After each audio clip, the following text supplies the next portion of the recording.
Halo, jumpa lagi. Hari ini kita mau coba jelasin sebentar mengenai mobil R3 tahun 2016 varian GX manual. Nah, kenapa kita pilih mobil ini sebagai mobil pertama? By the way, ini lokasinya di Sulawesi Utara.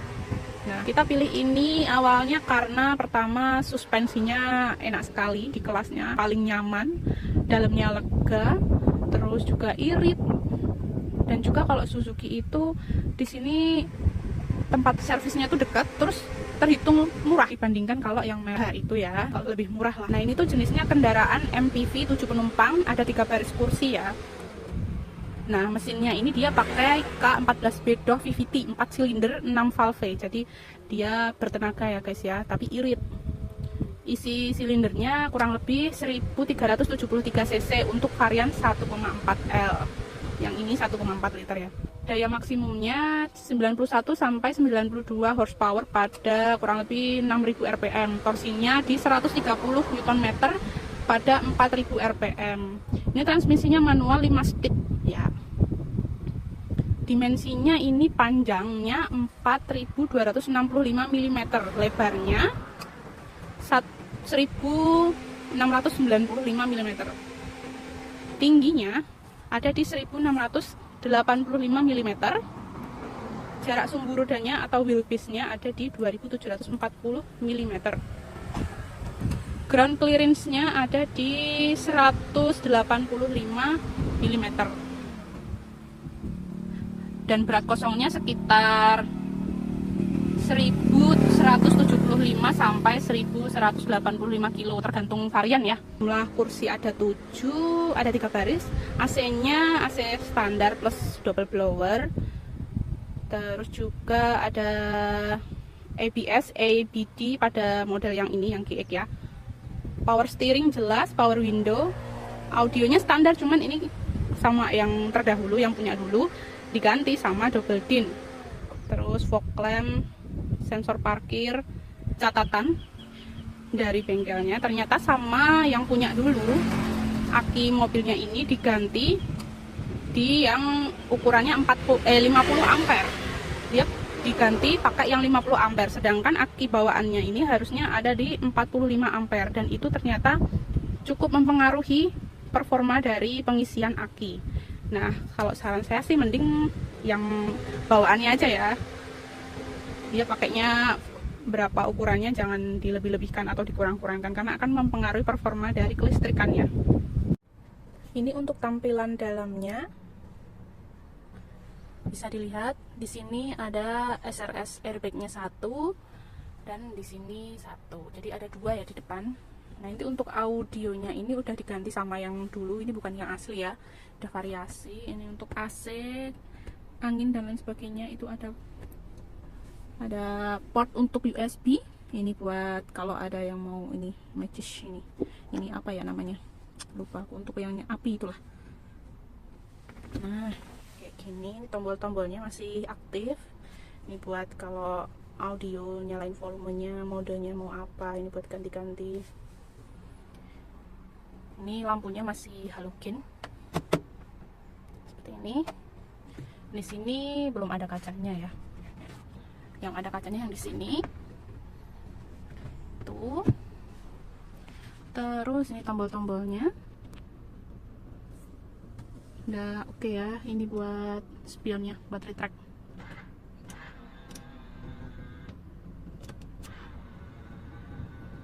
Nah, ini lebih praktis ya, nggak harus buka kaca terus nutup sendiri. Ini udah pakai elektrik.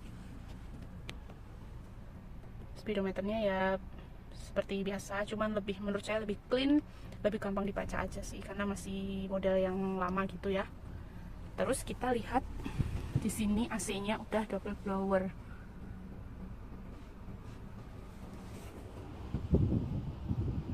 Jadi otomatis sampai belakang pasti akan dingin, nyaman ya. Tuh di samping-sampingnya juga ada pegangan. Ini juga ada pegangannya. Cuman kalau yang di bagian pengemudi belum ada ya. Nggak ada, lebih tepatnya bagian pengemudi nggak ada, tapi kalau di penumpang ada semua. Seatbelt juga ada semua. Oke. Ada mode child juga, jadi biar kalau ada anak-anak di belakang biar nggak bisa mainan pintu, biar terkunci lebih aman ya. Nah ini untuk kuncinya, ini untuk AC-nya, ini bisa ditutup, dibuka, gesernya pakai gini. Ini yang bagian samping kirinya seperti ini ya. Terus yang salah satu komponen yang saya suka itu adalah ini. Yes, jadi kalau kita mau beli kopi atau mau beli bawa air lah, bisa taruh sini, lebih praktis. Jadi tempat airnya tuh banyak, ada satu di bawah, satu di sebelah sini, ada satu lagi, ada 3. Terus di sini juga ada, kompartemennya banyak. Tapi yang paling saya suka tuh ini, karena apa? Kalau kita beli minuman dingin, dia akan langsung kena AC gitu, jadi dinginnya tuh akan lebih awet sih. Ini yang paling aku suka. Terus kembalinya tinggal gini aja, kalau buka tinggal yes, I like it. Ini untuk tuas persnelingnya ya, oke lah, nggak terlalu besar dan nggak terlalu kecil.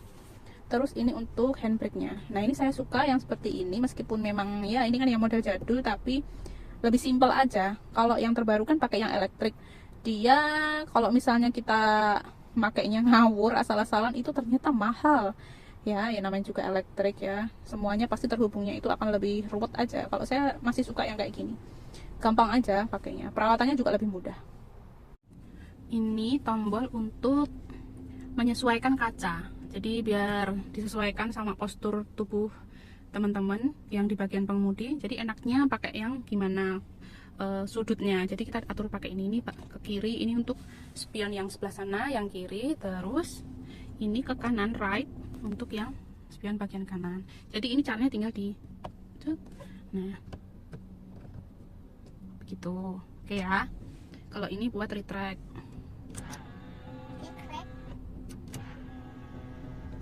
Nah kayak gitu. Terus yang ini lokasi untuk pembuka tutup bensin.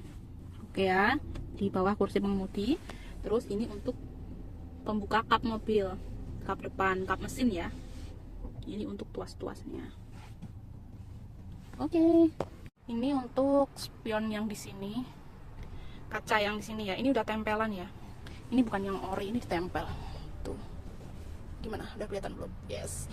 Jadi mungkin karena spion yang bawaannya yang asli itu kurang lebar sama yang dulu, itu diganti deh biar lebar, biar kelihatan lebih luas tuh. Kalau dari pengemudi kan kelihatan tuh lebar, lebih merasa safety aja. Nah ini untuk tampilan dari belakang. Perbedaan dari varian yang 2016 GX ini adalah di ini bagian listnya.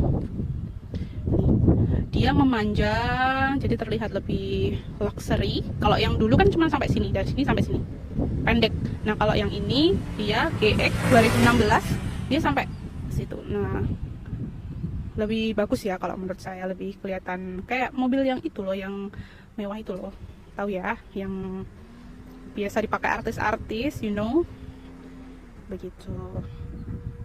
Spionnya juga sudah ada lampunya ini, jadi lebih, orang tuh kalau lihat dari luar tuh kelihatan ya, lebih jelas. Meskipun aslinya lampu dari sini sama belakang aja udah kelihatan, tapi kalau ada tambahan itu lebih jelas. Yang ini handle-nya yang saya suka, udah yang oke lah ya, bukan yang atas bawah itu, tapi ini udah yang bagus. Nah ini posisi waktu berjalan ya, ini kondisinya jalannya masih halus sih, dan jalannya juga belum ramai, jadi kita belum tahu untuk keredamannya. Nanti kita coba pas jalannya udah banyak lalu lintasnya, kita coba apakah akan redam atau ya udah biasa aja. Kita coba ya.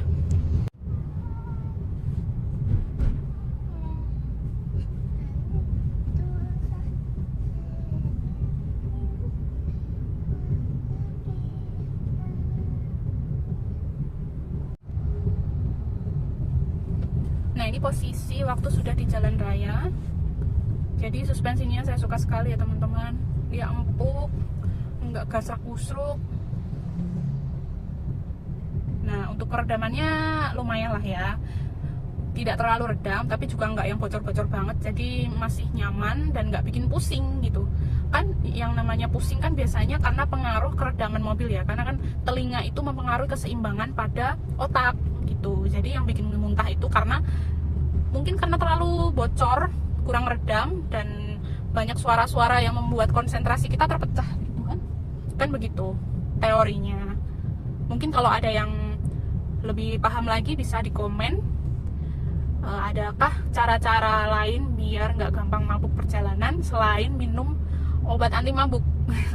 Kayak gitu, coba di komen ya. Nah, ini posisi ketika jalan bergelombang, bisa didengarkan ya keredaman dari ruang mobil ini. Teman-teman bisa menilai sendiri sesuai kebutuhan teman-teman. Kira-kira kalau kayak gini teman-teman masih aman atau kayak aku butuh yang lebih redam lagi. Nah, ini kita masuk ke jalan yang halus. Nah, bisa dilihat ya perbedaannya, bisa didengerin sendiri teman-teman. Kalau ada yang mau kasih masukan, misal diapain, atau ada tipe mobil yang menurut teman-teman lebih kedap suaranya, bisa di komen.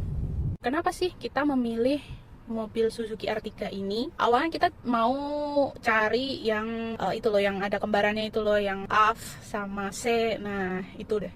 Awalnya kita mau cari itu, tapi setelah kita beberapa kali nyoba, suspensinya kita rasa lebih suka si Suzuki R3 ini, lebih nyaman, lebih empuk, dan oke lah dibuat di medan yang nanjak-nanjak atau yang agak bergelombang, itu lebih oke dan nggak bikin mual yang jelas. Karena suspensinya empuk, bisa muat banyak, itu sangat cocok sekali untuk mobil keluarga kelas MPV ini untuk dijadikan mobil pertama. Apalagi harganya sekarang sudah sangat terjangkau ya. Kalau dulu waktu tahun-tahun 2016 ini sungguh luar biasa karena peminatnya lumayan banyak ya. Kita udah tahu karena kualitasnya. Selain itu juga karena ground clearance-nya cukup baik ya. Jadi kalau di jalanan sini, terutama kita ada di Sulut, di Sulawesi Utara, itu ada beberapa bagian jalan itu yang bergelombang dan juga melewati pegunungan. Jalannya itu melewati gunung-gunung, terus ada berkelok-kelok, bergelombang-bergelombang. Jadi karena ground clearance-nya ini cukup baik, jadi kita nggak was-was gitu untuk gesrak-gusruk gitu. Suspensinya jos banget. Dan spare part-nya juga relatif murah dan mudah didapatnya karena di sini juga deket jaringan Suzuki-nya. Tempat servisnya tuh deket, jadi gampang lah. Spare part-nya nggak harus di resmi, juga banyak di sekitar bengkel-bengkel sini, juga banyak ditemuinnya, jadi nggak susah lah spare part. Nah, kalau untuk kekurangannya lebih ke tampilannya itu lebih mewah yang Dreza, jelas ya, karena Dreza kan tipe yang tertinggi. Terus juga untuk peredaman itu juga lebih bagus Dreza ya kalau dibandingin yang kelas-kelas yang lain mungkin ini kurang begitu redam, tapi udah cukup lah. Cukup misalnya kita muatan banyak terus mobilnya agak jalannya agak nanjak gitu ya, performanya sebenarnya kurang begitu agresif ya, cuman masih bisa, masih aman. Cuman ya kalau bisa jangan terlalu mendadak begitu, harus ada ancang-ancangnya. Kalau untuk hiburan sebenarnya kalau bawaannya memang terbatas ya, kayak cuma radio, terus colokannya juga terbatas. Nah, kalau yang ini karena udah sama yang punya dulu diganti biar bisa lihat mode parkirnya juga, biar bisa dikasih kamera belakang buat parkir, terus juga bisa disambungin ke wifi pakai bluetooth, bisa pakai USB port macam buat YouTube juga. Jadi kalau diganti kayak gini saya kira hiburannya lebih banyak ya, bervariasi. Dari tahun 2016 sampai sekarang 2025 ini mobilnya masih worth it sekali untuk dibeli, sangat-sangat worth it. Untuk keluarga kecil maupun keluarga besar ini bisa jadi salah satu pilihan. Saya kira tidak akan menyesal untuk membeli mobil pertama Suzuki R3 GX manual tahun 2016. Sekarang banyak banget yang mempromosikan melalui platform-platform yang banyak kita jumpai, banyak kita gunakan setiap hari, dan teman-teman kan pasti lebih banyak mendetail, mencari tahunya itu lebih detail, lebih bisa meyakinkan diri apakah ini keputusan yang tepat atau bukan. Semua kembali pada kebutuhan masing-masing.